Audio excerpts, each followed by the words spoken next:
America ఏదైనా దేశం మీద సైనిక చర్య లేదా యుద్ధం ప్రారంభిస్తే దానికి ముందు చట్టసభ అయిన కాంగ్రెస్ అనుమతి తీసుకోవాలి. అలా తీసుకోకుండా అత్యవసరంగా సైనిక చర్య మొదలుపెట్టినా 48 గంటల్లోగా సమాచారం ఇవ్వాలి. అలా ఇచ్చాక 60 రోజుల పాటు కాంగ్రెస్ అనుమతి లేకుండా అధ్యక్షుడు నిర్ణయాలు తీసుకునేందుకు వీలుంటుంది. ఇప్పుడు ఇరాన్ వార్ విషయంలో ట్రంప్ తీసుకున్న ఛాన్స్ 60 రోజుల గడువు ఇవాళ్టితో ముగియబోతోంది. దీంతో నెక్స్ట్ ఏం జరగబోతుంది అన్న ఉత్కంఠ మొదలైంది. ఫిబ్రవరి 28న ఇరాన్ పై ఉన్నట్టుండి యుద్ధం ప్రారంభించిన ట్రంప్ మార్చి 2న కాంగ్రెస్ కు సమాచారం ఇచ్చారు. ఇవాళ్టితో 2 నెలల గడువు ముగుస్తోంది. ఇప్పుడు ఇరాన్ పై సైనిక చర్యను నిలిపివేయాలా లేదా కాంగ్రెస్ ఆమోదం తీసుకోవాలా అనే నిర్ణయం అమెరికా అధ్యక్షుడు ట్రంప్ పై పడింది.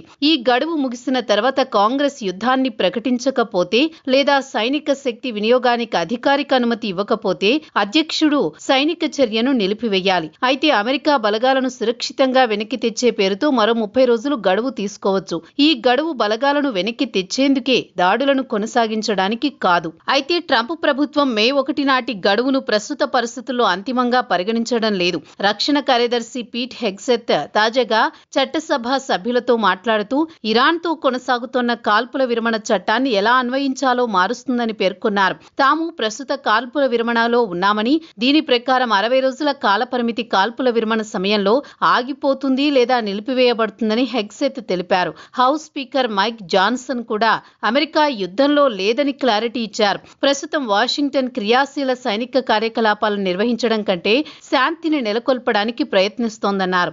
కాల్పుల విరమణ ఆధారిత వివరణ చట్టసభ సభ్యులు, న్యాయ నిపుణులు ఇద్దరూ అనుమానంగా చూస్తున్నారు. డెమోక్రాట్లపై తమ న్యాయ నిపుణులు కూడా సీజ్ ఫైర్ ను తీసుకున్నారు కాబట్టి యుద్ధం ఆగినట్లు కాదంటున్నారు. నిన్న రిపబ్లికన్ల ఆధ్వర్యంలోని సెనేట్ యుద్ధాధికారాల తీర్మానాన్ని తిరస్కరించింది. ఇది కాంగ్రెస్ తదుపరి సైనిక చర్యకు అధికారం ఇవ్వకపోతే ఘర్షణలను పరిమితం చేస్తుంది. ఈ తీర్మానం 47 నుంచి 50 ఓట్లతో వీగిపోయింది. ఇప్పుడు కాంగ్రెస్ లో మాట్లాడుకుని ఈ గడువు 30 రోజులు పొడిగించుకోవడం లేదా డెమోక్రాట్లు ప్రారంభించే న్యాయ పోరాటాన్ని ఎదుర్కోవడం అనే 2 మార్గాలు ట్రంప్ ముందున్నాయి.